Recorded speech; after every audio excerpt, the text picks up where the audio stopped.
자, 포트의 참견으로 여러분의 사연과 포트 점검을 의뢰를 해주시면 전문가분들께서 포트의 참견을 통해서 부자 포트로 대변신을 시켜드리겠습니다. 자, 돈이 모이는 포트와 함께하고 싶으신 분들은 현재 화면에 나가고 있는 메일 주소로 보유 종목 등을 적어서 보내주시면 되겠습니다. 자, 그리고 메일은 24시간 열려 있으니까 많은 분들의 참여 기다리고 있겠습니다.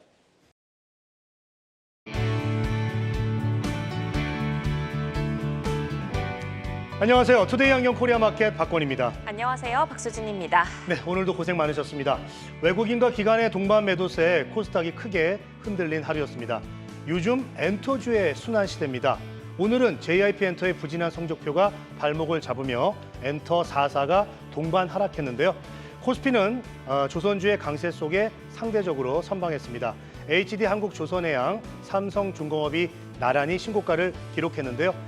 섹터별 엇갈린 희비 속에서 차기 주도주의 주인공은 누가 될까요? 투데이 안경 원픽으로 만나보시죠.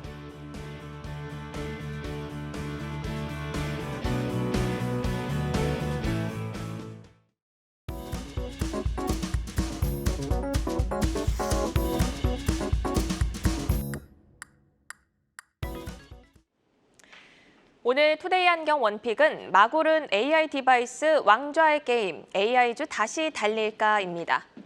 애플이 6월 생성형 AI에 의해 작동되는 시리를 공개할 준비를 하고 있다는 소식이 전해졌습니다. 새 버전에는 챗 GPT 탑재 가능성이 크다는 전망인데요.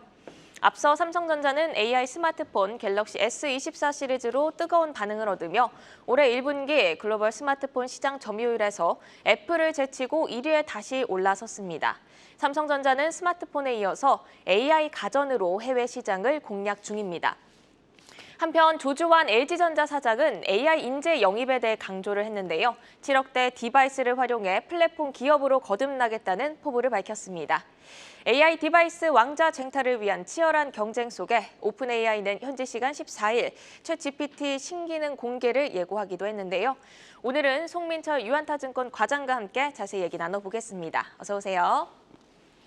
네, 애플이 챗 GPT를 탑재한 차세대 음성 비서 시리를 공개한다는 뉴욕타임즈의 보도가 나왔습니다. 이런 가운데 오픈 AI는 14일 챗 GPT의 신기능 공개를 예고를 했는데요. 애플의 AI 디바이스 참전, 관련 시장에 어떤 영향을 미치게 될까요?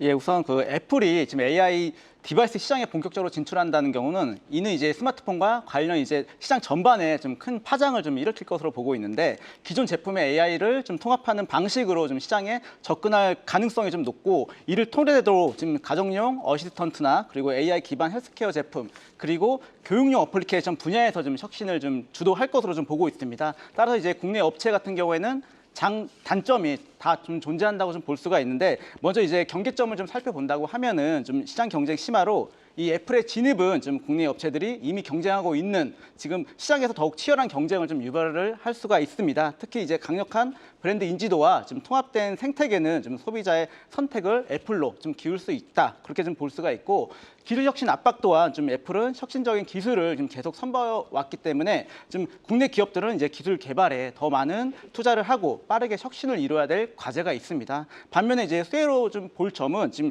기술 협력 기회로 좀 애플의 좀 기술력과 국내 기업들의 이러한 제조 능력이 결합된다면 더 향상된 제품을 좀 생산할 수가 있고 그리고 이제 부품 공급 계약 관련해서는 새로운 제품이 특히 이제 반도체, 센서 그리고 디스플레이 패널과 같은 부품에 대한 수요를 좀 증가시킬 수가 있기 때문에 이는 이제 국내 부품 제조업체들에게도 좀 수혜가 된다 그렇게 좀 볼 수가 있습니다. 네, 국내 기술 협력으로 향상된 제품이 나올 수도 있지만 시장 경쟁이 심화되면서 국내 업체는 약간의 조금 위협이 될 수도 있겠네요.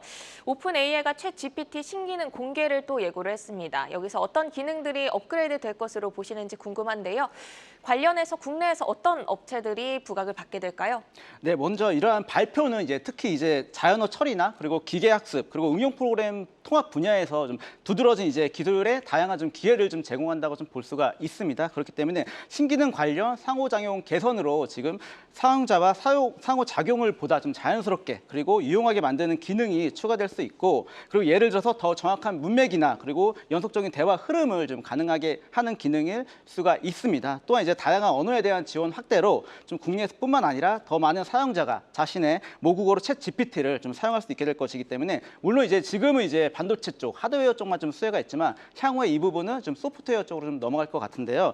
교육 및 엔터프라이즈 좀 솔루션 관련해가지고는 좀 AI 기반 교육 플랫폼 또는 이제 비즈니스 프로세스에서 좀 자동화 솔루션을 좀 제공하는 기업들이 이 기술을 활용하여 자사 제품의 좀 경쟁력을 강화할 수가 있고, 그리고 기술 통합 서비스 관련해서는 챗BT와 같은 고급 기술을 좀 다양한 산업에 맞춰서 통합할 수 있는 IT 서비스 회사들이 좀 부각될 수 있기 때문에 이러한 회사들은 이제 특화된 솔루션을 제공하면서 그리고 기업 고객 요구를 좀 충족시킬 수 있다. 그렇게 좀 볼 수가 있습니다.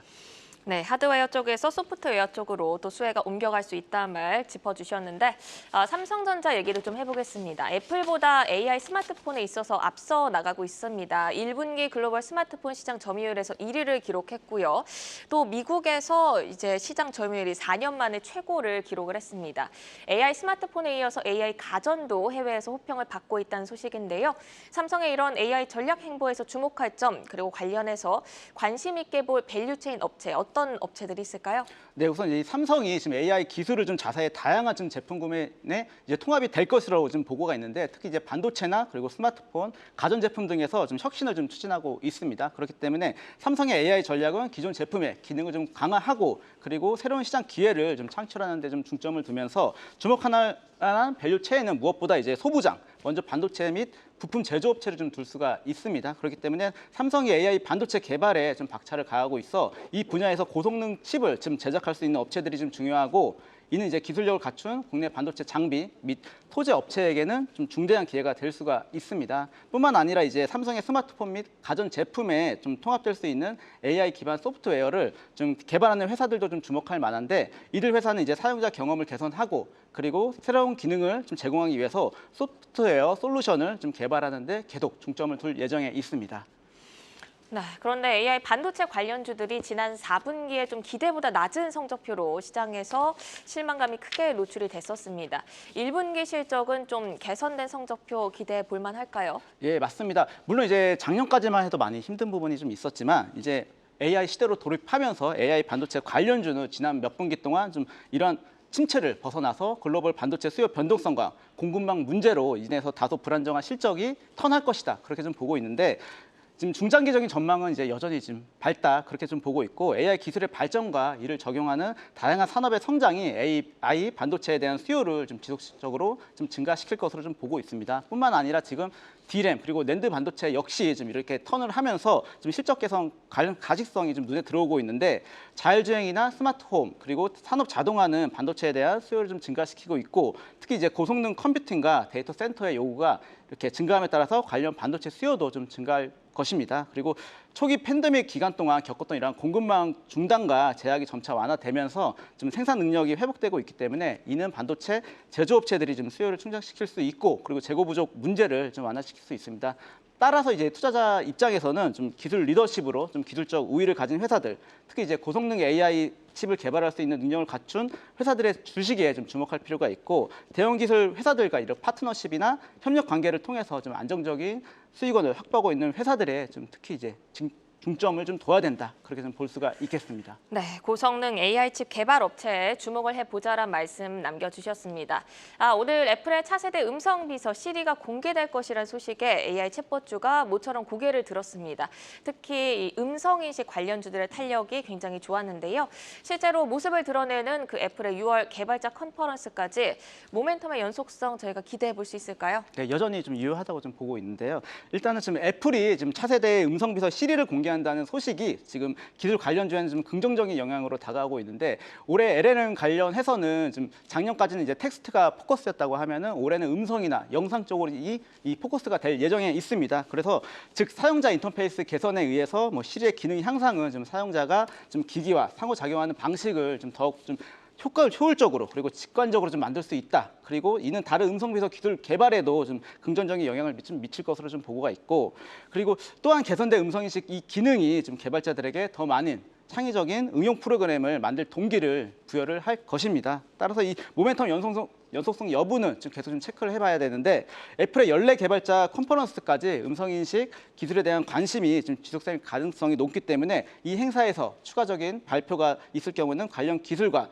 주식에 대한 투자자들의 관심이 더욱 증가할 수가 있고, 애플이 시리의 새로운 기능을 상업적으로 어떻게 활용할지는 좀 구체적으로 좀 계속 좀 눈여겨봐 주셔야 될 부분이기 때문에 여기 여전히 좀 긴 안목으로 좀 보셔야 된다. 그렇게 좀 정리를 할 수가 있겠습니다. 네, 다가오는 6월까지 모멘텀 충분히 좋게 보고 계신 것 같습니다. AI 디바이스 왕좌의 게임, 스마트폰부터 가전, 넓게는 로봇까지 이제 시작된다고 볼 수 있겠는데요. 그렇다면 AI 관련주 내에서 송민천 과장의 최선호주 열어보겠습니다. 네, 바로 리노공업을 가져오셨는데요. 많은 종목 중에 리노공업을 특히 매력적으로 보시는 이유 들어볼까요? 네, 우선 이제 최근에 이제 주가 부침에도 불구하고 여전히 좀 탄탄하고 수급 또한 좀 견고하다. 그래서 좀 준비를 해봤는데 최근 IT 부품들이 이제 소형화에 따라서 좀 미세와 핀의 수요가 증가하고 있고 그리고 이에 리노공업이 지금 다품종 소량 생산 방식의 특화 기술을 살려서 좀 선두 경쟁력을 유지를 하고 있습니다. 그렇기 때문에 반도체나 인쇄회로 기판의 정기적 불량 여부를 좀 체크하는 소모 부품인 리노핀유로 리노핀이라는 이 자체 브랜드를 바탕으로 국내에 1,020여 개 업체에 지금 납품을 하고 있는 회사입니다. 그렇기 때문에 메모리, 비메모리, 반도체 테스트 패키징, 소모품, IC 테스트, 소켓을 납품하는 기업으로 글로벌 태블릿 PC와 그리고 스마트폰 화랑에 따라서 비메모리 검사 소모품의 수요가 좀 늘어나면서 지속적인 매출 증가가 예상되기 때문에 해당 제품은 좀 다품종, 소량 생산으로 급변하는 반도체용 기판 그리고 패키징 장비에 좀 대응이 가능하다는 강점을 가지고 있고 그리고 그만큼 판매 제품에 대한 고부가 가치를 좀 가지고 있다고 좀 볼 수가 있습니다. 물론 이제 앞서 말한 고부 가치 제품을 바탕으로 40%대 영업이익률을 좀 보이고 있고 그만큼 이제 탄탄한 성장세가 기대되는 기업으로 EPS 성장률 또한 20% 이상으로 좀 예상하고 있기에 이 부분이 지금 최근 주가에 꾸준히 지금 반영이 되고 있다 그렇게 좀 보고 있으며 사실 작년에 이제 스마트폰 매출 규모나 아니면 Q가 떨어짐에 따라서 매출 및 주가의 흐름이 좀 좋지 않은 상황이었지만 이 부분도 어떻게 보면은 좀 일시적인 반도체 사이클이었고 향후엔 재고 이슈 완화와 그리고 반도체 회복세에 접어들면서 좀 큰 주가 반등을 무엇보다 계속 좀 보이고 있기 때문에 AI, 자율주행 그리고 AR, VR 반도체 시장 진출로 R&D 장점을 살려서 좀 그 부분에 좀 빠른 대응이 가능할 것으로 그렇게 보고 있습니다. 네, 랠리를 보였던 반도체주가 최근에 좀 쉬어가는 흐름이었죠. 그 속에서도 잘 버티고 있고 수급도 견조하고 높은 영업이익률도 기대가 된다는 말씀까지 들어봤습니다. 오늘 송민철 과장의 원픽, 리노공업까지 만나봤는데요. 다양한 기기들이 인공지능과 결합되는 AI 전환 구간에서 종목별 성장 스토리 잘 따라가 보시길 바랍니다.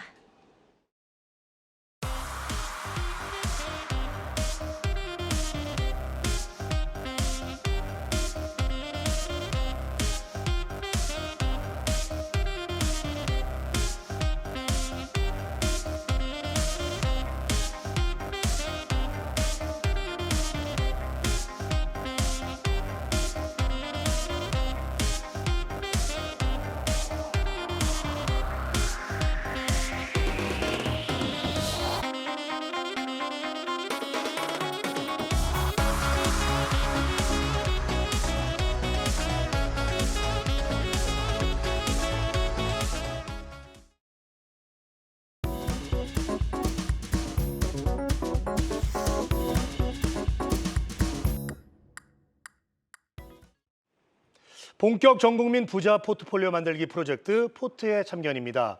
포트의 참견으로 여러분들의 사연과 포트 점검을 의뢰를 해주시면 전문가들이 적극적인 참견을 통해서 부자 포트폴리오로 대변신을 시켜드리겠습니다. 자, 화면에 보이는 메일 주소로 보유 종목 그리고 궁금증 등을 적어서 보내주시면 됩니다. 자, 누구나 참여하실 수 있습니다. 절대 어렵게 생각하지 마시고요. 지금 바로 편안하게 메일 보내주시면 되겠습니다. 자, 메일은 24시간 언제든지 받고 있으니까 많은 분들의 참여 기다리고 있겠습니다. 자, 오늘의 포트의 참견 주인공 만나볼까요? 오늘의 주인공은 40대 남성분이십니다. 상우님이시고요. 포트폴리오 함께 보시죠. 투자 자산 1억 원이고요. 비중은 국내 주식 85%, 현금 10%입니다. 현재 LG전자, 알테오젠, 원텍, WCP, 그리고 폴라리스 AI 이렇게 5종목으로 구성되어 있습니다. 네, 오늘 상우님의 포트를 함께 분석하고 정비해 주실 두 분입니다. 김성준 다올투자증권 리테일 PB팀 이사, 강준혁 와운의 파트너 함께합니다. 어서 오세요. 안녕하십니까? 네, 현재 상우님의 포트가 총 5종목인데요. LG전자를 제외하고 모두 코스닥 종목인데 코스닥 종목만 모두 수익권에 있습니다. 하지만 그 수익률이 전일 종가 기준이어서 원택 같은 경우는 오늘 급락이 나와서 안타깝게도 손실로 전환했을 텐데요. 두 전문가는 이 포트에 대해서 어떻게 평가하실지 포트의 참견 점수부터 공개하겠습니다. 네, 김성준 이사께서 70점, 강준혁 파트너도 70점으로 두 분의 점수가 동일한데요. 사석에서도 친하시다고 들었는데 맞추신 거 아니죠? 네, 이사님은 어떤 점이 잘했고 어떤 점이 아쉬우셨을까요? 일단 뭐 기본적으로 종목들은 너무 나름 뭐 다 우량한 종목군들 중심은 잘 돼 있다 이렇게 생각이 들고요. 지금 그 전에 사연을 제가 먼저 한번 봤는데 뭐 이제 손실의 나름의 뭐 명확한 기준을 가지고 계신다라는 점을 일단은 그래도 긍정적인 측면이다라고 좀 말씀을 드릴 수가 있겠는데요. 다만 이제 포트를 쭉 보게 되면은 두 가지의 또 이제 매수할 때 이 그 전략이 있다라고 하셨어요. 정말 싸 보이는 종목을 사거나 아니면은 달리는 종목을 같이 올라타는 전략. 이게 두 가지 전략인데 사실 이 두 가지 전략을 병행했을 때는 각각의 좀 약간 좀 세부적인 전략도 좀 사실 좀 필요하지 않겠냐라는 생각을 좀 해봅니다. 먼저 그 WCP를 그러니까 이제 3만 원 매수가인데요. 이 종목이 역사상 최저가가 29,900원이었어요. 어떻게 보면은 정말 바닥에서 엄청 잘 사신 건데요. 사실 이런 종목들의 특징은 일반적으로 장기 투자하는 전략을 할 때 많이 쓰는 전략인데, 하지만 이제 기본적으로 이제 업황도 분명히 좀 중요한 측면들은 있거든요. 뭐 2차 전지 관련주고 물론 이 회사가 또 이제 플러그인 하이브리드 요즘에 그래도 나름 잘 팔리는 쪽이긴 한데요. 이쪽도 같이 해서 일반적 2차 전지보다는 좀 나은 그러한 또 이제 업황의 분위기는 있다라고 보여지긴 하는데 문제는 다른 2차 전지 종목과 마찬가지로 최근의 흐름 매출은 늘어나는데 수익성은 좀 저해하는 떨어지는 그런 구간이 마찬가지로 WCP에도 나타나고 있는 상황입니다. 그렇다면은 이 종목이 2차 전지가 업황이 개선될 때까지 계속 끌고 갈 거냐? 아니면 그런 거 아니라면은 고점에서 일정 부분 혹은 뭐 이제 기술적인 그런 것들을 가미하셔서 어느 정도 조금 이탈 시에는 조금 비중을 줄이거나 혹은 전략 매도하거나 좀 더 좀 추가적인 세부적 전략도 필요하지 않겠냐라는 생각이 좀 들어서 왜냐하면 이게 수익이 많이 났다가 좀 많이 좀 까먹었거든요. 그래서 그런 것들이 좀 아쉬운 점들도 좀 있다라는 차원으로 말씀을 드립니다. 네, 매도 기준을 정한 것은 잘했지만 이익 실현의 기준도 필요하다라는 지적을 해주셨습니다. 강준혁 파트너도 70점을 주셨는데 어떤 점이 좀 아쉬우셨을까요? 짜고 온 건 아닌데 네. 본 거는 비슷한 것 같습니다. 일단 매수 기준 자체도 저는 조금 애매한 부분이 일단 있는데 뭐 수익 나신 거는 다 잘하셨다 이렇게 일단 생각을 하고 있고요. 두 번째 매도 타이밍 자체가 조금 지연이 돼서 수익을 더 올릴 수 있는 부분 자체가 조금 감소했던 부분은 조금 이제 감점의 요인이다 이렇게 말씀을 드릴 수 있습니다. 근데 이제 기준 자체가 정말 싸 보이는 종목이나 달리기 시작하는 종목들 중에서 매수를 하신다 이렇게 말씀하셨는데 이건 사실 말이 안 돼요. 왜 말이 안 되냐 하면 정말 싸 보여서 밑에 있는 종목은 밑으로 빠지고 있는 종목이 될 거고 달리고 있는 종목은 또 달리는 종목이 될 거기 때문에 그런 기준을 세우려면 다 사실은 기준이 없는 거하고 비슷하다 이런 생각도 좀 들고요. 그래서 개인적으로는 정말 싸 보이는 종목이 달리기 시작하면 매수한다. 이렇게 매수의 포인트 자체를 바꾸시는 게 어떨까 이렇게 생각을 일단 하나 들고요.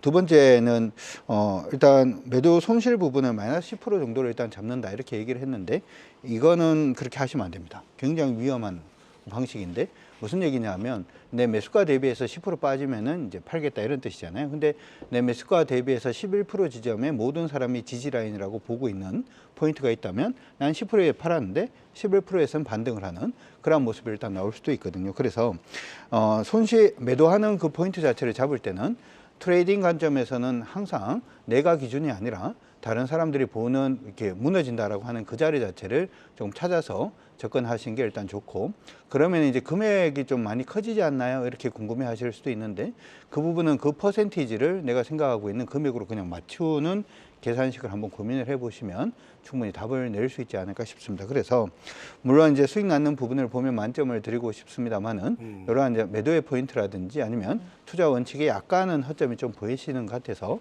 30점 정도를 까서 일단 70점을 일단 드렸습니다. 네, 싸 보이는 종목이 달리기 시작하면 매수해라. 이제 매수 포인트 짚어주셨고 매도 포인트는 지지선 이탈로 변경하는 게 어떻겠냐라고 조언을 해주셨습니다. 오늘도 박건 앵커가 방송 전에 많은 얘기를 나누셨다고 들었습니다. 네. 상호님은 어떤 분이셨을까요?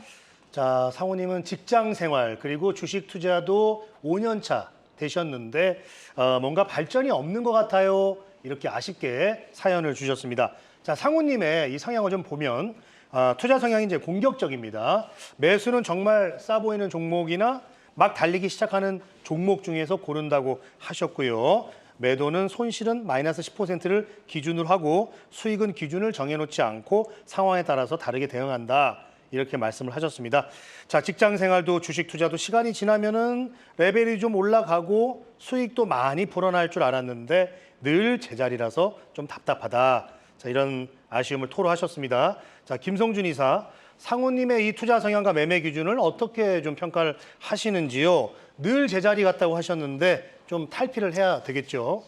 예, 그렇죠. 사실 지금 지수가 2,700선 위에 있는 상황이고 최근에 보면은 이 투자 주체 비율 적극적인 이런 매수 주체는 조금 부재한 그런 상황입니다. 그래서 사실 수익 내기가 그렇게 만만치 않은 장세인 건 사실이고요. 그래서 혼자 뭐 자책할 필요는 없다라고 좀 먼저 말씀을 좀 드리고 싶긴 한데요. 근데 종목들을 쭉 보게 되면은 이제 LG전자 같은 경우에는요, 이게 싸 보일 때 산 게 아니라 올라가는 달리는 말이라고 생각하셔서 올라타셨다라고 좀 보이는 매수가거든요. 네. 그럼에도 불구하고 오히려 반대로 지금 주가는 좀 좋지 않았던 거예요. 근데 다행인지 불행인지 모르겠습니다. 그래도 매수가 대비 10% 이상 빠진 적은 없다 보니 최근까지 좀 그래도 나름 좀 회복을 하고 있는 그런 상황인데요. 일단 이제 포트의 정체의 이유가 가장 대표적으로 이런 LG전자의 케이스를 좀 들지 않을 수 없는 상황이기 때문에 이걸 좀 언급을 좀 드리는 건데요.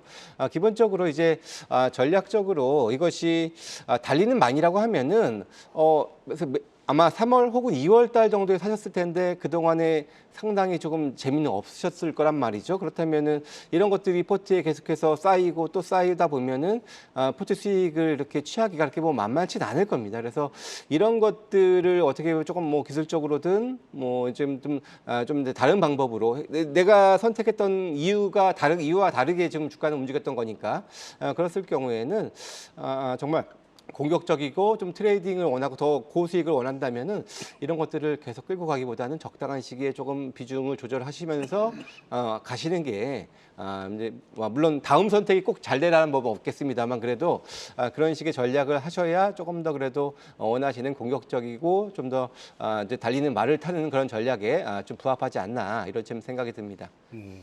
네, 무엇보다 오늘 좀 꽤 높은 비중으로 들고 계신 원택이 급락을 해가지고 너무 속상하실 것 같습니다. 일단 상호님이 보내주신 궁금증부터 저희가 차차 풀어드리도록 하겠습니다. 먼저 첫 번째로 LG전자 탄탄한 기업인데 주가는 왜 못 가나요? 라고 하셨고 그리고 바이오 대표 종목이죠. 알테오젠 MSCI 지수에 편입되면 다시 오를까요? 라는 질문을 주셨습니다. 또 원택 오늘 말로 표현을 못할 만큼 속상하셨을 것 같은데 실적이 좋다고 해서 샀는데 어닝 쇼크라니 일단 팔까요? 라는 안타까운 질문 주셨습니다. 또 폴라리스 AI와 중국 펀드에 대해서도 문의를 주셨는데 먼저 LG전자 궁금증부터 풀어보도록 하겠습니다. 지난 2월에 반등하기 시작할 때 이제 달리겠다 해서 담으셨다고 합니다. 근데 기다렸던 랠리는 나오지 않고 계속 박스권에 갇힌 그런 상황인데요. 1분기 역대 최대 실적이었고 증권가에서도 호평이 굉장히 자자한데 주가는 왜 이렇게 힘이 없을까요? 많이 안 사니까 이제. 사람들이 없겠죠. 많이 예. 안 사는 종목이라. 사실 이제 이런 게 있습니다. 우리가 보통 이제 주식이라고 하는 것이 실적에 이제 우선해서 움직인다 이런 얘기를 많이 하는데 사실 시장 안에서는 그런 얘기도 있죠. 일반적으로 실적 그 주가는 기본적으로 실적보다 먼저 반영된다 뭐 이런 얘기도 합니다.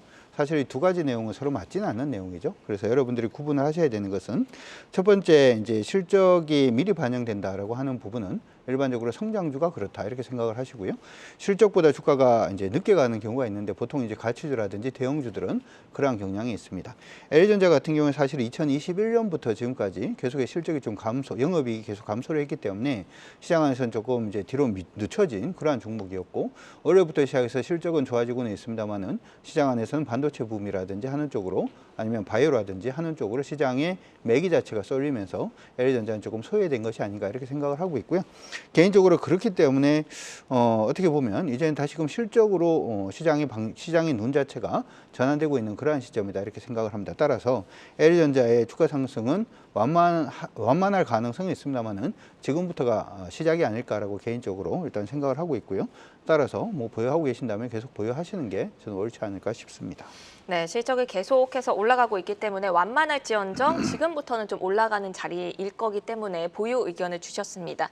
그리고 알테오젠에 대한 그 질문도 주셨는데 3월에 추격 매수한 후 달리는 말에 올라타기 잘했다 했는데 요즘은 잘못했나라는 생각으로 바뀌고 있다고 하십니다. MSCI에 편입이 되면은 20만 원대까지 다시 올라갈 수 있을까요? 라는 질문을 주셨는데 마침 이번 주에 또 MSCI 반기 리뷰가 있죠.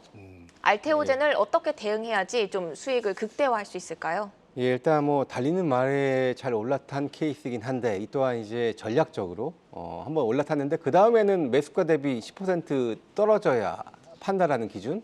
그러면은 이게 달렸다가 다시 또 소외되고 떨어질 때 팔 수는 없는 거잖아요. 그래서 그렇다면은 뭐 예를 들어 고점 대비 몇 퍼센트든 행여나 일부 기술적으로 뭐 5일선이든 21선이든 뭐 이런 식의 나름의 좀 기준을 가지고 일단 수익 실현도 어느 정도 해 나가야 이제 포트를 좀 더 키울 수 있는 방안이 좀 될 거라고 보여지는데 말씀하신 MSCI 편입과 관련해서는 사실 이제 5월 15일 그리고 그 정기 변경은 이제 이달 말이 될 텐데 그때까지 이 MSCI만 가지고 모멘텀만 가지고 가져가는 전략은 좀 그렇게 좀 좋은 전략은 아니에요. 사실 기본적으로 이런 기대감에 올랐던 부분들이고 거기 일정 부분 그런 것들은 다 이전에 더 빠르게 팔고자 하는 누구나 욕심이 있기 때문에 이미 거기에 대한 그런 세로는 많이 이미 좀 나왔습니다. 나왔다고 좀 보는 것이 맞는 것 같고요. 그렇다면 이제는 뭐 MSCI 관련된 수급의 플러스 알파를 크게 기대하기는 솔직히 어려운 구간인 건 사실입니다. 하지만 물론 이제 알테오젠 뭐 제가 나름 뭐 그래도 바이오 중에서는 뭐 이게 긍정적이라는 그런 말씀들을 좀 몇 번 드렸던 종목인데요. 기본적으로 이제 이 머크의 키트루다가 이제 머크 전체 매출의 40%를 차지하고 있고, 근데 오늘 이제 그런 뉴스가 있었습니다. 이제 자궁 내막암 임상에 실패를 했다. 키트루다로 이제 임상을 했는데 실패를 했어요. 근데 현재 키트루다는 16개 암종에 현재 적용 치료가 되고 있는데 17번째 암종 임상하다 실패한 거거든요. 그러니까 사실상 뭐 이렇게 큰 타격은 없을 수 있는 거고 이걸 완전히 접은 것도 아니고 또 임상을 더 하게 될 겁니다. 향후에. 그건 뭐 중요한 건 아닌데 아무튼 그런 것들이 반이 나오면서 이제 같은 또 엮여서 좀 하락한 측면들도 분명히 좀 존재하지 않나. 이런 생각이 드는데요. 짧게 말씀을 드리면 하반기에 임상이 종료가 되고 그럼 내년에 판매 승인 닫고 그러니까 내년 하반기부터 아마 관련된 본격적인 매출이 나오기 시작을 할 거고 2026년부터는 실적이 많이 좋아지는데 또 2026년부터는 이제 마일스톤도 연 3천억 이상 지킬 수 있는 그래서 나름 돈을 많이 잘 벌 수 있는 그러한 근거를 가지고 있고 또 장기적으로 ADC 그런 이제 항체 약물 접합체 관련해서 SC 제형과 같이 하는 임상을 내년에 또 시작을 합니다. 물론 이건 장기적으로 2030년 정도나 돼야 임상이 종료가 될까 출시가 될 텐데 아무튼 장기적인 성장 스토리는 상당히 탄탄한 회사라는 것은 물론 변함없습니다. 그래서 이런 차원에서 기대감이 있는 것이고 또 이제 이번 주에 CPI 발표가 있죠. 이제 CPI 발표에서 이 금리 인상에 대한 최근의 우려가 있었는데 그것만 불식되더라도 나름 바이오주들이 좀 이제 그래도 반등할 수 있는 좀 계기 마련은 될 거라고 보여지거든요. 그렇다면 기술적으로도 전저점 지켜주는 한에는 분명히 좀 반등은 한번 기대가 있다 이런 생각이 있습니다. 그래서 보유 전략 말씀드리도록 하겠습니다. 네, 알겠습니다. CPI 발표 후에 변화를 주목하자. 그리고 일단 보유를 하자라는 쪽으로 의견을 좀 주셨습니다. 자, 그리고 상우님이 이 원택 실적이 좋다고 해서 샀는데 어닝 쇼크가 나오면서 정말 너무 허탈하다. 이걸 팔아야 되나? 이런 고민을 얘기를 하셨습니다. 원택 기대와 다른 성적표 상우님뿐만 아니라 다른 분들도 많이 느끼셨을 것 같습니다. 자, 오늘 주가 보니까 8,380원 정도더라고요. 그래서 마이너스 22% 이상 지금 하락을 했는데 반면 또 신한투자증권에서는 강력한 저점 매수 기회다 이런 또 의견을 제시를 했습니다. 강준혁 파트너가 보실 때는 어떻습니까? 저는 뭐 이 기업 자체를 나쁘게 볼 이유는 전혀 없다라고 생각을 하고요. 지금 보니까 많은 증권사에서 의견 자체를 최근에 이제 낮추고 있는 그런 모습도 일단 있습니다. 일단 DB금융투자 같은 경우에도 투자 의견을 홀딩으로 일단 낮추는 그런 모습이 일단 보였고, 다올투자증권도 일단 홀딩으로 의견 자체를 낮추는 그런 모습이 일단 있었고, 한국투자증권은 매수를 유지를 했습니다만은 목표 주가를 12,000원 정도로 지금 낮춰놓은 상태고요. 반면에 이제 신한 같은 경우에는 지금 강력한 저점 매수의 기회다 이렇게 지금 얘기를 하고 있는 것 같습니다. 일단 해외 실적 부분이 조금 부진하게 나왔던 부분은 매출 인식의 지연 부분이 일단 나왔다. 이게 무슨 얘기냐면 해외로 이제 미국이라든지 하는 쪽으로 수출하는 부분이 일단 있는데, 이 부분이 이제 미국에서는 제품 판매가 되어야지 매출을 이제 잡히는 그런 부분이 있다 보니까 선적하고 난 다음에 얼마나 팔렸는지에 대한 판단을 하기까지가 조금 이제 문제가 좀 있기 때문에, 지연이 되는 부분이 있기 때문에 그런 부분이 실적 부진이다 이렇게도 얘기를 하고 있고요. 일부 증권사에서는 그렇다라고 하더라도 국내 부분이 조금 부진한 것이 아닌가라는 얘기들로 인해서 조금 주가가 하락한 것으로 보입니다.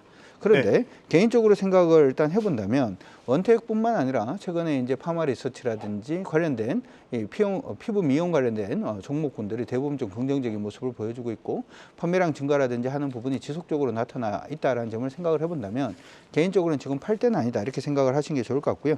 이 부분도 여러분들이 지금 우리 상우님뿐만 아니라 다른 분들도 좀 고민을 좀 해보셔야 되는 게, 주가가 오늘 많이 빠졌다라고 하는 부분에 부담을 가지시기보다는 전체적으로 좀 어떻게 움직이고 있는지에 대해서 먼저 포석을 좀 놔놓고 난 다음에 대응을 하시는 게 좋지 않을까 싶습니다. 원택 같은 경우에는 기존에 이런 악재가 없다라고 하더라도 7,600원부터 12,000원 사이에 박스로 일단 움직였다라는 거 기억을 하시는 게 좋을 것 같고요.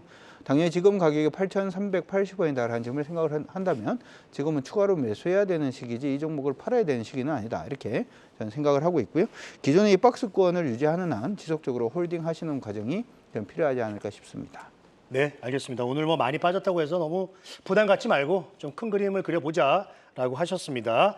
자, 그리고 상우님이 이 AI 종목들을 보다가 우연히 발견한 종목이 바로 폴라리스 AI가 되겠습니다. 자, 그런데 확신이 들지 않아서 많이 담지는 못했다고 합니다. 그래서 현재 비중을 봐도 가장 낮은 5%입니다.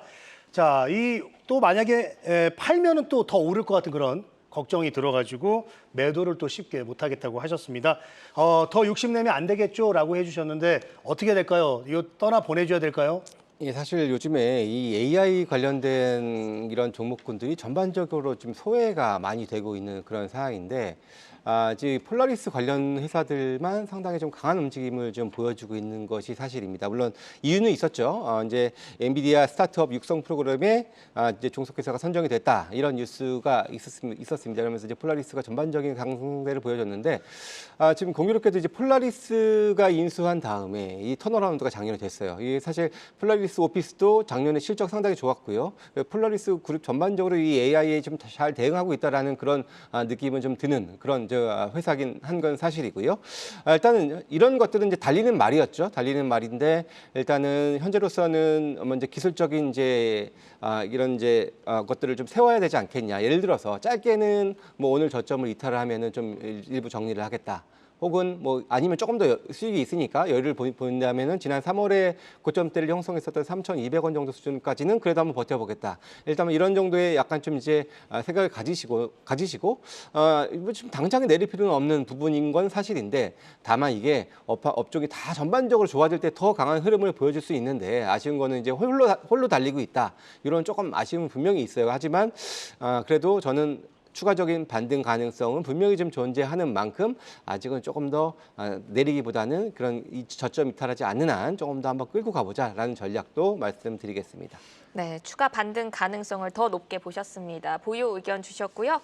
이렇게 국내 주식은 좀 마무리가 됐습니다. 마지막으로 남은 질문이 상우님이 2년 전에 중국 지수를 추종하는 펀드에 가입을 하셨다고 합니다. 원래는 좀 그만 해지를 하고 싶으셨는데 요즘 중국 경기도 좋다고 하고 뭐 지수도 좀 올라오는 것 같아서 어떻게 해야 할지 모르겠다고 하시네요. 지금 해지하는 게 좋을지 아니면 계속 들고 가도 좋을까요? 이 얘기는 이거하고 비슷한 것 같아요.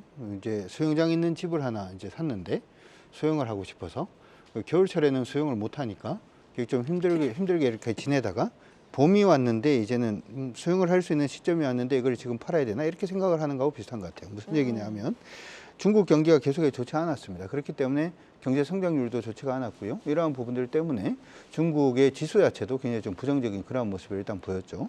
근데 최근 들어서 이제 올해 들어서 중국의 지표 자체가 지금 살아나고 있는 그런 모습이 나타나고 있고, 외국인들도 거의 역대 수준으로 지금 중국을 다시금 매수하고 있는 그러한 기사가 나오고 있는데, 지금 굳이 이거를 판다라고 하는 부분은 지금까지 기다렸던 세월 자체가 저는 굉장히 좀 아깝지 않나 이렇게 생각이 들고요. 환 자체가 좀 부담이 된다라고 하더라도 중국이 위안화하고 우리나라의 환율이 거의 0.8 정도의 민감도로 같이 움직인다는 점을 감안해 본다면 중국을 지금 팔 이유는 없다. 개인적으로는 1년 정도는 더 가지고 난 다음에 그때 이제 고민을 해보시는 게 어떨까 이렇게 생각도 들고요. 2년 정도 가지고 계셨으면 아마 손실일 텐데 수익 나고 난 다음에 고민하시는 게 좋을 것 같습니다. 네, 중국 펀드에 대해서는 이제 올라갈 상황이기 때문에 굳이 지금 매도할 필요는 없다. 1년 정도 더 끌고 가는 전략 말씀해 주셨습니다. 이렇게 직접 의뢰하신 궁금증까지 저희가 해소를 다 해드렸는데요. 이어서 두 분의 적극적인 포트의 참견 들어보겠습니다. 먼저 김성준 이사의 적극적인 참견 들어볼 텐데요. 세분화된 투자 전략이 필요한 시점이라는 참견도 남겨주셨습니다. 자세히 들어볼까요? 예, 일단 뭐 WCP 같은 경우에는 제가 이제 대략 한 45,500원 정도 수준까지의 기술적 반등이 나온 다음에는 조금 이제 줄여보자라는 의견을 좀 말씀을 드렸고요. 마찬가지로 폴라리스 AI 같은 경우에도 앞서 언급드렸던 것처럼 뭐 저점 이탈 시에는 조금 이제 비중을 좀 줄이자라는 전략. 거기다가 더 첨언하자면은 LG전자 같은 경우에도 물론 이제 좋아질 환경은 분명히 이제 나오긴 하겠습니다만은 기본적으로 이제 가전 그리고 전장 같은 경우 최근에 조금 이제 자동차 판매량도 조금 정체하고 있는 상황에서 아무래도 조금 가격 인하라든지 이런 것들도 있기 때문에 아주 큰 성장을 보이긴 좀 어려운 그런 구간에 있는 건 사실입니다. 그렇기 때문에 매수가에서 조금 계속해서 어려움을 겪었지만 그래도 수익이 좀 되는 그런 시점 10만 원 위에서는 한번 좀 처음에 선택 일단은 그렇게 썩 좋았던 건 아니시기 때문에 그 정도 수준에서는 한번 좀 종목 교체도 한번 고민을 해보자라는 좀 말씀을 드려야 될 것 같고요. 앞서서 언급을 드렸던 것처럼 이제 두 가지의 전략을 어떻게 보면 좀 모순된 전략인데 할 때는 그래도 이 종목은 내가 어떻게 하겠다, 이 종목은 어떻게 하겠다, 좀 더 구체적인 전략을 세분화해서 좀 세우시면은 그래도 좀 정체된 수익률을 조금은 제고할 수 있는 그런 흐름이 나오지 않을까 이렇게 좀 생각이 듭니다. 네, 알겠습니다. 자, 강준영 파트너도 좀 보도록 하겠습니다. 강준영 파트너 같은 경우는 두 분이 뭐 오늘 점수는 뭐 비슷하게 줬지만 좀 매도 의견을 좀 더 많이 주셨습니다. 어떻게 정리해 볼까요? 일단 차익 실현할 수 있는 종목은 차익 실현하는 게 일단 옳다 이렇게 생각을 하고요. 최근 들어서 이제 미국에서 얘기 나오는 부분이 금리가 이제 인하되는 시점 자체가 지연이 된다든지 아니면 금리 인상에 대한 얘기들도 좀 얘기가 나오고 있죠.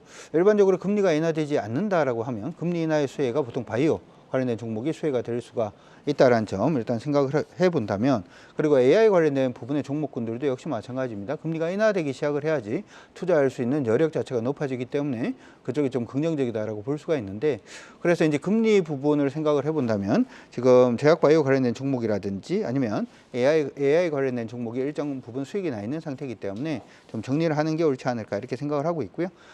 저는 이렇게 생각을 좀 이렇게 말씀드리고 싶어요. 고집을 좀 버리시고 시장 유행을 좀 이렇게 계속 따라가다 보면 수익을 올릴 수 있는 기회가 좀 많은데, 지금 유행이 뭐냐? 일단 첫 번째로 보이는 게 이제 조선주입니다. 조선주 관련해서는 오늘도 시장이 좀 부정적인 가운데 좀 대부분도 모르는 그런 모습이 일단 보여서 일단은 HD 한국조선해양을 넣으시는 것도 나쁠 것 같지는 않고요.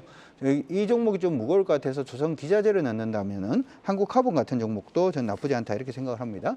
두 번째로 최근 들어서 우리나라 원화 환율이 굉장히 좀 약세로 움직임을 보여주면서 우리나라에 들어와서 쇼핑하시는 분들도 굉장히 많습니다. 그래서 화장품 관련된 부분도 유행을 타고 있다 이렇게 볼 수가 있는데, 대표적인 종목은 일단 LG 생활건강을 보고 있습니다. 근데 좀 가벼운 종목도 보겠다 이렇게 하신다면은 한국콜마도 전 나쁘지 않다 이렇게 생각이 드니까 유행을 따라서 움직이는 거 이렇게 한번 생각을 해보시면 좋을 것 같고, 마지막으로 지금 밑에서 돌고 있는 업종이 두 개의 업종이 있는데 하나가 게임 업종이고 두 번째가 수소 업종입니다. 근데 수소는 지금 시장에서 아예 안 알려져 있는 그런 부분입니다만은 비나텍 같은 경우에는 오늘도 급등해주는 그런 모습도 일단 보이고 있죠. 그래서 마지막으로는 2차 전지라든지 하는 부분의 종목군들을 수소 관련된 종목인 상하프론테크로 좀 옮겨가시는 게 어떨까 이렇게 생각이 듭니다. 중요한 것은 기존에 보였던 유행을 계속해 뒤따라가는 것은 수익을 올리는데 크게 도움이 되지 않습니다. 앞으로의 유행에 좀 민감한 그러한 부분을 좀 더 보여준다면 주식에 대한 실력이 한번 부쩍 한번 늘어날 가능성이 있지 않을까라고 생각이 드니까 유행을 한번 따라가 보시면 좋을 것 같습니다. 화이팅 하십시오. 네, 자, 상훈님처럼 포트의 참견에 함께하고 싶으신 분들은 메일 주소로 여러분들의 궁금증과 보유 종목들 보내주시면 되겠습니다. 기다리고 있겠습니다. 많이 신청해 주세요. 시간의 거래 동향을 만나보는 이 시간의 단일가 시간입니다. 정규장 마감 후 오후 4시부터 6시까지 10분 단위로 시간의 단일가 거래가 이루어지는데요. 시간에서 어떤 종목들이 움직이고 있는지 함께 살펴보시죠. 먼저 시간의 단일가 코스피 상승률부터 짚어보도록 하겠습니다. 눈에 띄는 종목은 하이스틸로 현재 30만 주 넘는 거래량과 함께 상한가에 진입했다가 현재 7%까지 내려온 상황입니다. 4,195원선 지나가고 있고요. 또 화면에는 보이지 않지만 한국가스공사 짚어보겠습니다. 조금 전 1분기 실적을 발표했는데요. 1분기 영업이익이 9,216억 원으로 전년 동기 대비 56% 넘게 상승하면서 시간의 오름세 보이고 있습니다. 이 밖에 모나미단에서도 시총은 작지만 3%대 오름세 가져가는 점 체크해보시죠. 이어서 시간의 단일가 코스닥 상승률도 살펴보겠습니다. 가장 강하게 오르는 건 SBI 핀테크 솔루션즈고요. 거래량 한번 체크해보시면 좋을 것 같습니다. 자연과 환경 수주 공시 나오면서 이 시각 현재 9%대 오름세 가져가고 있네요. 현재 1,149원 선에서 거래되고 있습니다. 7만 주 넘게 거래량 실리고 있고요. 화면에는 보이지 않지만 큐브 엔터테인먼트가 역대 분기 중 최대 실적을 달성하면서 치고 올라오고 있는 점까지 체크해보시죠. 다음으로 이 시간의 단일가 코스피 하락률 짚어보도록 하겠습니다. 거래량이 유의미하게 실리는 종목은 에이프로젠 바이오와 S&T 홀딩스 정도고요. S&T 에너지 같은 경우에는 1.6%로 가장 강하게 밀리고 있습니다. 이어서 코스닥 하락률까지 짚어보도록 하겠습니다. 가장 강하게 밀리는 건 우리기술이네요. 현재 2.7%가량 밀리면서 52주 신고가를 경신했던 종목인데요. 시간에서 약세를 보이고 있는데 특징주로 짚어보도록 하겠습니다. 이어서 바로 시간의 단일가 특징주 탑5 짚어보겠습니다. 먼저 5위부터 확인해 보시죠. 5위는 우리기술입니다. 조금 전 코스닥 하락률 상위에서 짚어봤던 종목인데요. 정규장에서 52주 신고가를 경신했지만 현재 시간에서는 70만 주 넘는 거래량과 함께 1%대 차익 실현 나오고 있습니다. 이어서 4위도 확인합니다. 4위는 조일 알미늄입니다. 알루미늄판을 제조하고 판매하는 업체인데요. 정규장에서는 외국인의 매수세를 등에 업고 3%대 오름세를 보였고요. 현재 시간에서도 소폭의 상승세 보여주고 있습니다. 이어서 3위도 열어봅니다. 4위는 큐브 엔터가 이름을 올렸습니다. 장 마감 후 역대 분기 최대 실적이라는 1분기 성적표를 공개하면서 오름세를 보이고 있는데요. 오늘 장중에 JYP 엔터의 실적 실망감으로 엔터주의 분위기가 좋지는 못했습니다. 큐브 엔터의 주가는 향후 차별화된 흐름을 좀 기대해도 좋을까요? 네, 요즘 어떻게 보면 엔터주 언급하기가 정말 조심해야 될 때이긴 한데요. 반면에 사실 이제 엔터주들 같은 경우에는 좀 과거에 좀 이렇게 지지부진했던 사유가 좀 소속 가수들이 이제 컴백이 좀 늦어지면서 좀 주가가 좀 지지부진했는데 사실 이제 2분기부터 이제 본격적으로 좀 컴백을 앞두면서 좀 회복될 거라 좀 예상을 하면서 잘 가고 있다가 하필 또 이제 하이브 관련해서 좀 사건이 좀 터지는 바람에 투자 심리가 워낙 좀 냉랭한 반면이 좀 있긴 있습니다. 하지만 이제 큐브엔터 같은 경우는 역시 그럼에도 불구하고 실적이다라는 걸 좀 증명을 하고 있습니다. 실제 좀 매출액을 살펴보면은 좀 496억으로 좀 영업이익은 58억으로 좀 전년 동기 대비 104% 그리고 510%씩 이제 큰 폭으로 좀 증가를 했고 뭐 종속회사를 제외한 별도 기준 매출액 역시 295억으로 지금 전년 동기 대비 132%나 이렇게 늘어나면서 좀 어닝 서프라이즈를 나타냈기 때문에 장 외에서도 이렇게 많이 올랐고 주요 아티스트인 이 여자 아이들의 정규 2집 2가 좀 초동 판매량이 156만 장을 좀 기록을 하면서 이연속 밀리니언 셀러를 등록하면서 지금 꾸준히 향후에도 좀 기대감을 가지고 있다고 이렇게 좀 요약을 할 수가 있겠습니다. 네, 조금 전 따끈따끈하게 나온 큐브 엔터의 실적들 짚어봤습니다. 이어서 2위도 확인합니다. 2위는 자연과 환경이 이름을 올렸습니다. 조금 전 장 마감 후에 계룡건설산업과 쿠팡 덕평 물류센터 중 PC공사 계약을 체결했다고 발표를 했습니다. 최근 매출액 대비 37%에 해당하는 규모로 시간의 상한가에 근접해 있습니다. 그럼 마지막으로 1위도 확인해 보시죠. 대박의 1위는 하이스틸입니다. 미국의 중국에 대한 관세 인상과 중국의 경기 회복 기대감이 맞물리면서 최근 철강주들이 조금씩 기지개를 켜고 있습니다. 시간에서 거래량 실리면서 오름세 보이는데 앞으로 조금 긍정적인 시각으로 접근해봐도 좋을까요? 네, 맞습니다. 이 미중 무역 분쟁의 여파가 과연 어디까지 좀 흐름이 좀 전개될지 모르지만 꽤 오래 갈 것 같습니다. 그렇기 때문에 지금 이런 바이든 대통령 역시 좀 중국산 전기차 외에 좀 저격할 수 있는 수입품인 뭐 리튬 배터리와 그리고 태양광 전지 그리고 철강과 알루미늄이 지금 될 것이라는 좀 전언으로 지금 미 철강 노조 본부에서는 한 선거 유세 현장에서 이 평균 7.5% 수준인 중국산 철강과 알루미늄 관세율을 자그마치 이제 3배까지 좀 인상한다고 하면서 관련주들이 이렇게 시간에 좀 강세를 띠고 있는데요. 뿐만 아니라 이제 중국산 태양광 장비나 뭐 반도체, 주사기 등 의약 용품에 대해서도 좀 신규 관세를 부과할 예정이기 때문에 어떻게 보면 이 트럼프 대통령과 전 대통령과 이러한 선거가 좀 지속될수록 이러한 통상 갈등에 대한 좀 관세도 늘어나고 관련주들도 출렁일 수 있다고 그렇게 좀 반증을 할 수가 있겠습니다. 네, 1위에 랭크된 하이스틸 얘기까지 들어봤습니다. 이렇게 시간의 특징 중 5위부터 1위까지 유한타증권 송민철 과장과 함께 얘기 나눠봤습니다. 말씀 고맙습니다.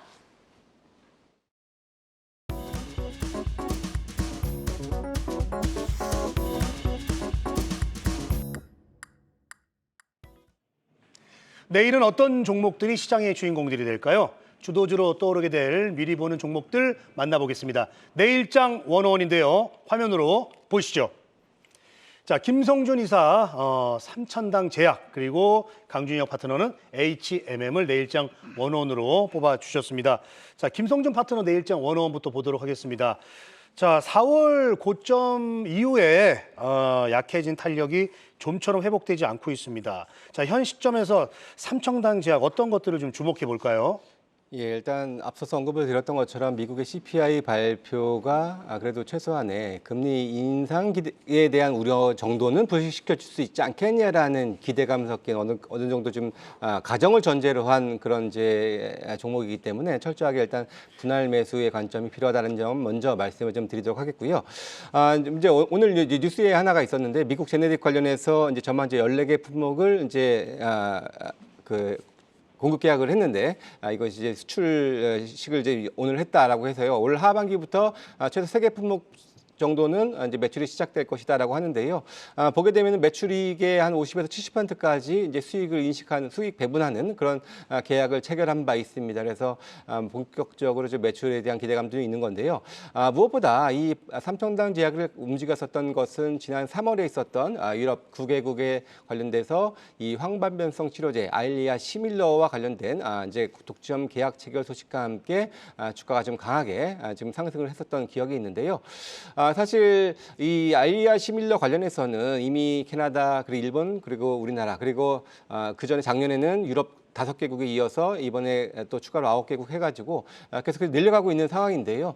현재 관련된 시밀러에서는 이제 퍼스트 무버로서의 그런 움직임을 좀 보여주고 있고요. 추가적으로 프랑스를 비롯해서 동유럽 그리고 또 미국 가장 큰 시장이죠. 그래서 미국과도 이제 이런 판매 계약을 지금 앞두고 있는 그런 상황에서 기대되는 모멘텀들이 상당히 좀 다양하다 이렇게 좀 말씀을 드릴 수가 있겠습니다.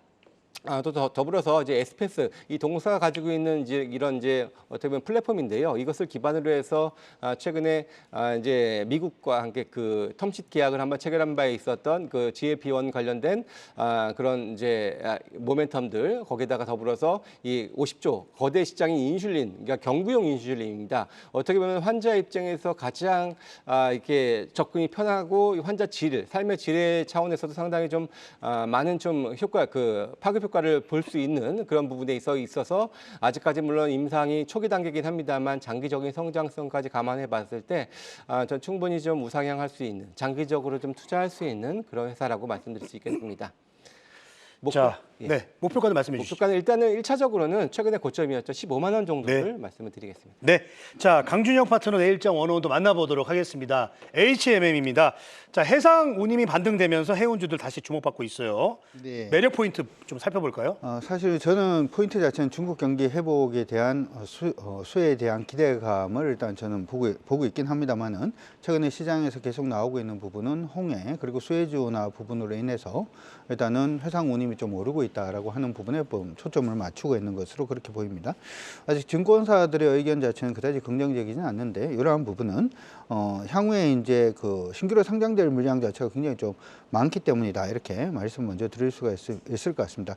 3억 3,600만 주 정도 지금 상장이 이제 신주가 일단 나올 걸로 보고 있고 기간 자체가 2024년도 5월달, 6월달 그리고 10월달, 2025년도 4월달 이렇게 4차례에 걸쳐서 일단 물량이 나올 부분이 일단 있기 때문에 그 부분에 대해서 굉장히 좀 부담을 느끼고 있는 것은 일단은 사실입니다. 그리고 이제 이번 부분의 실적도 사실은 예상했던 것보다는 높게 나오지는 않았어요. 그러니까 수혜주 운하 부분으로 인해서 해상 운임 자체가 많이 올라서 실적이 굉장히 좀 긍정적으로 나올 것으로 예상을 했습니다만은 기존에 계약되어 있던 물량 자체가 유럽 부분은 일단 20에서 25% 정도 물동량이 기존에 계약되어 있던 부분으로 일단 움직였고 미주 물량은 거의 50에서 55% 정도가 기존 계약에 의해서 좀 움직였기 때문에 실적이 조금 부진한 부분들도 일단 있었습니다. 그럼에도 불구하고 우리가 좀 긍정적으로 봐야 되는 가장 주된 이유들 중에 하나는 우리가 컨테이너 운임 같은 경우에는 이전에 이제 유럽 쪽으로 굉장히 중심적으로 봤습니다만은 최근 들어선 중국이 굉장히 중요하죠. 그래서 중국의 물동량 자체가 증가하는 그런 부분에서 기대감이 조금 생길 수 있을 것 같고